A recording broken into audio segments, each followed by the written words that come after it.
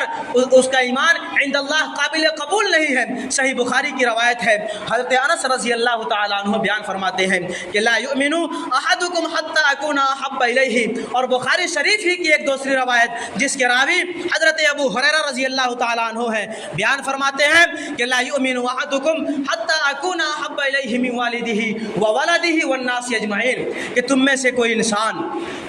کوئی انسان اس وقت تک کامل اور مکمل مومن نہیں بن سکتا جب تک کہ میں اس کے نزدیک اس کے والدین اور اس کی اولاد یعنی تمام لوگوں میں سب سے زیادہ محبوب نہ ہو جاؤں۔ میرے بھائیوں، اس حدیث سے یہ بات روز روشن کی طرح آیا اور بیان ہو رہی ہے کہ کسی بھی محب رسول کی محبت رسول اس بات پر موقوف ہے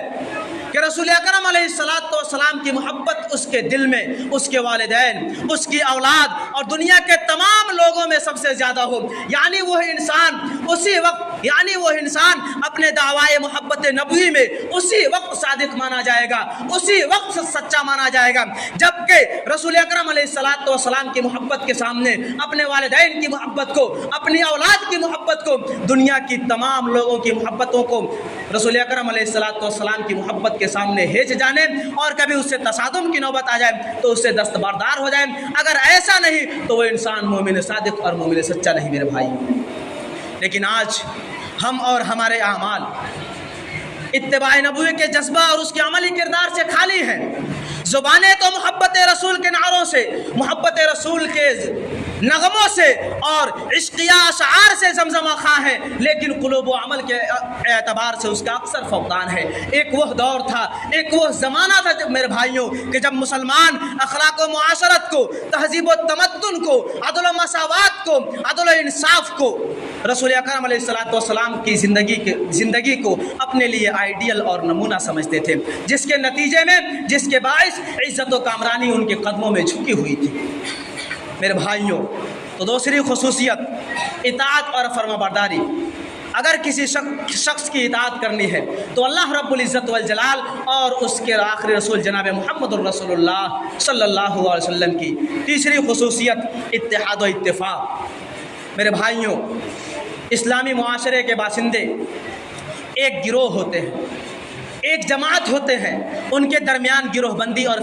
فرقہ واریت نہیں ہوتی ہے۔ وہ ایک اللہ رب العالمین کی عبادت کرنے والے، ایک نبی کو ماننے والے ہوتے ہیں، ایک ہی کتاب کو دستور حیات بنانے والے ہوتے ہیں، ایک ہی قبلہ کی طرف رخ کر کے نمازیں پڑھنے والے ہوتے ہیں۔ جب ان کے درمیان کسی مسئلے میں اختلاف ہوتا ہے تو وہ اسے کتاب اللہ اور سنت رسول اللہ کی روشنی میں حل کر لیتے ہیں۔ میرے بھائیوں، آج ہمارے معاشرے میں، ہمارے سماج میں فرقہ واریت انتہائی بھیانک شکل میں موجود ہے میرے بھائیوں، اور نوبت حالات یہاں تک جا پہنچے ہیں کہ اب تو اللہ رب العالمین کے گھر یعنی مساجد بھی صحیح سلامت اور محفوظ نہیں ہیں، ان پر بھی مخصوص جماعتوں کے، مخصوص فرقوں کے نام کے لیبل لگا دیے گئے ہیں۔ چنانچہ اس مسجد میں وہی شخص نماز پڑھنے کے لیے جاتا ہے، وہی شخص اللہ رب العالمین کی عبادت کرنے کے لیے جاتا ہے جس میں اس کے فرقے کا نام نمایاں ہوتا ہے۔ اگر خدا نخواستہ کوئی دوسرا شخص اس مسجد میں داخل ہو جاتا ہے تو باقاعدہ طور پر مسجد کو دھولا جاتا ہے، مسجد کو پاک و صاف کیا جاتا ہے، یا کم از کم اس انسان کو گھور گھور کر ضرور دیکھا جاتا ہے۔ میرے بھائیوں،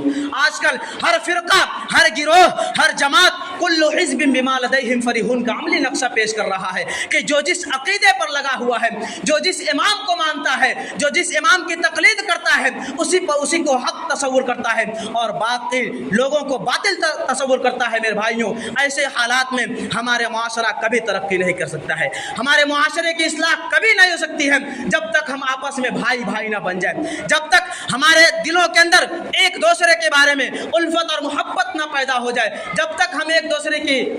کے ساتھ تعاون کرنے والے نہ بن جائیں۔ اللہ رب العالمین ارشاد فرماتا ہے وَإِنَّ هَٰذِهِ أُمَّتُكُمْ أُمَّةً وَاحِدَةً وَأَنَا رَبُّكُمْ فَاعْبُدُونِ، کہ در حقیقت تمہاری یہ امت ایک ہی امت ہے اور میں تمہارا رب ہوں، فَاعْبُدُونِ، تو تم میری ہی عبادت کرو۔ دوسری جگہ اللہ رب العالمین بیان فرماتا ہے وَإِنَّ هَٰذِهِ أُمَّتُكُمْ أُمَّةً وَاحِدَةً وَأَنَا رَبُّكُمْ فَاتَّقُونِ، کہ تمہاری یہ امت در حقیقت ایک ہی امت ہے، میں تمہارا رب ہوں، فاتقون، تو تم مجھ سے ہی ڈرو۔ میرے بھائیوں، معاشرے میں اختلافات پیدا ہو سکتے ہیں، انتشار پیدا ہو سکتے ہیں، لیکن یہ کوئی بری چیز نہیں ہے، بلکہ بری چیز یہ ہے کہ اگر سماج کے اندر، اگر معاشرے کے اندر، اگر ماحول کے اندر کوئی اختلاف پیدا ہو جائے تو اسے سنجیدگی کے ساتھ حل نہ کیا جائے، اسے سنجیدگی کے ساتھ حل نہ کیا جائے۔ اللہ رب العالمین بیان فرماتا ہے یا ایھا الذین آمنوا اطیعوا اللہ واطیعوا الرسول واولی الامر منکم فان تنازعتم فی شیء فردوه الی اللہ والرسول، کہ ایمان والو تم اللہ رب العالمین کی اطاعت کرو، رسول اکرم علیہ الصلوۃ والسلام کی اطاعت کرو، اور تم میں جو اولو الامر ہیں ان کی اطاعت کرو، اور تمہارے درمیان اگر کسی مسئلے میں اختلاف ہو جائے، کسی مسئلے میں انتشار ہو جائے تو تم اسے اللہ اور اس کے رسول کی طرف لوٹا دو۔ اور میرے بھائیوں یہی وجہ ہے کہ حضور اکرم علیہ الصلوۃ والسلام نے انہی دونوں چیزوں کو مضبوطی کے ساتھ پکڑے رہنے کا حکم دیا اور فرمایا کہ جب تک تم ان دونوں چیزوں کو مضبوطی سے تھامے رہو گے، ان پر عمل پیرا رہو گے، ان پر عمل کرتے رہو گے، ان کو اپنی زندگی میں شامل کیے رہو گے، تب تک تم گمراہ نہیں ہوگے۔ کتاب اللہ و سنتی، ایک اللہ رب العالمین کی کتاب، دوسری میری سنت، اور یہ دونوں چیزیں جدا جدا نہیں ہوں گی، الگ الگ نہیں ہوں گی، بلکہ یہ قیامت کے روز میدان محشر میں میرے پاس لائے جائیں گے میرے بھائیوں۔ اور فرمایا من یعش منکم بعدی فسیری اختلافا کثیرا، تم میں سے اگر کوئی شخص میرے بعد زندہ رہے گا تو عن قریب وہ بہت زیادہ اختلافات دیکھے گا، عن قریب وہ بہت زیادہ اختلافات دیکھے گا۔ تو جب تمہارے درمیان زیادہ اختلاف واقع ہو جائے، زیادہ انتشار میں برپا ہو جاؤ تو تم کیا کرو، فعلیکم بسنتی وسنت الخلفاء المہدیین الراشدین، تم میری سنت کو لازم پکڑنا، تم میری سنت کو لازم پکڑنا، اور اسی طرح خلفائے راشدین کے طریقے کو ضرور اپنانا، اور دین میں نئے نئے کام ایجاد کرنے سے پرہیز کرنا، بدعت والا کام تم مت کرنا، ورنہ وکل بدعت ضلالہ، ہر بدعت گمراہی ہے، وکل ضلالۃ فی النار، اور ہر گمراہی جہنم میں لے جانے والی ہے۔ تو میرے بھائیوں تیسری اسلامی معاشرے کی تیسری خصوصیت اتحاد و اتفاق، چوتھی خصوصیت اسلامی معاشرے کی چوتھی خصوصیت یہ ہے کہ اسلامی معاشرے میں بسنے والے تمام لوگ ایک دوسرے کے ہمدرد ہوتے ہیں، ایک دوسرے کے خیرخواہ ہوتے ہیں، ایک دوسرے کے تعاون کرتے ہیں، ایک دوسرے سے مدد لیتے ہیں، کیونکہ اللہ رب العالمین نے ہمیں اسی بات کی تعلیم دیتے ہوئے ارشاد فرمایا ہے وَتَعَاوَنُوا عَلَى الْبِرِّ وَالتَّقْوَى وَلَا تَعَاوَنُوا عَلَى الْإِثْمِ وَالْعُدْوَانِ، کہ تم نیکی اور تقوی کی بنیاد پر ایک دوسرے سے تعاون کرو اور ظلم اور گناہ کی بنیاد پر ایک دوسرے سے تعاون نہ کرو۔ حضور اکرم علیہ الصلوۃ والسلام نے اولین اسلامی معاشرہ کے لوگوں کو جس طرح تربیت دی تھی، جس کے نتیجے میں وہ آپس میں ایک دوسرے کے اس طرح مددگار ہو گئے، ایک دوسرے کا اس طرح تعاون کرنے لگے کہ اللہ رب العالمین ان کے بارے میں ارشاد فرماتا ہے اشداء علی الکفار رحماء بینہم، کہ وہ آپس میں نرم دل ہیں، آپس میں نرم مزاج ہیں اور کافروں پر سخت ہیں۔ میرے بھائیوں صحابہ کرام رضوان اللہ علیہم اجمعین کس طرح آپس میں ایک دوسرے کی مدد کیا کرتے تھے، کس طریقے سے ایک دوسرے کا تعاون کیا کرتے تھے، اس کا اندازہ آپ اس واقعے سے لگا سکتے ہیں کہ حضرت انس بن مالک رضی اللہ تعالیٰ عنہ بیان فرماتے ہیں کہ حضرت عبد الرحمن بن عوف جو ہجرت کر کے ہمارے پاس تشریف لائے تو اللہ کے رسول نے ان کے درمیان اور حضرت سعد بن ربیع کے درمیان بھائی چارہ قائم کیا۔ حضرت سعد بن ربیع رضی اللہ تعالیٰ عنہ کہتے ہیں کہ دیکھو اے عبد الرحمن بن عوف، میں انصار میں سب سے زیادہ مالدار آدمی ہوں، میں انصار میں سب سے زیادہ دولت والا ہوں، دولت و ثروت والا ہوں، زمین و جائیداد والا ہوں، میں اپنے مال کو 2 حصوں میں تقسیم کرتا ہوں، ایک حصہ تمہارے لیے، ایک حصہ میرے لیے، اسی طرح میرے پاس 2 بیویاں ہیں، ان میں سے تم کو جو اچھی لگے اس کو میں طلاق دے دیتا ہوں، اور جب عدت پوری ہو جائے تو اس سے تم شادی کر لینا۔ عبد الرحمن بن عوف کہتے ہیں بارک اللہ لک فی اہلک و مالک، کہ اللہ رب العالمین تیرے اہل و عیال میں، تیرے مال و دولت میں برکت دے۔ اور ابھی کچھ ہی زمانہ گزرا تھا کہ حضور اکرم علیہ السلام نے ان کے بدن پر زرد رنگ کے کچھ نشانات دیکھے تو فرمایا کہ عبد الرحمن بن عوف یہ کیا ہے، اے عبد الرحمن بن عوف یہ کیا ہے؟ عبد الرحمن بن عوف کہتے ہیں کہ اللہ کے رسول میں نے ایک گھٹلی کے برابر سونا دے کر ایک انصاری عورت سے شادی کر لی ہے۔ تو آپ صلی اللہ علیہ وسلم نے فرمایا کہ اولی مولو بساتن، کہ تم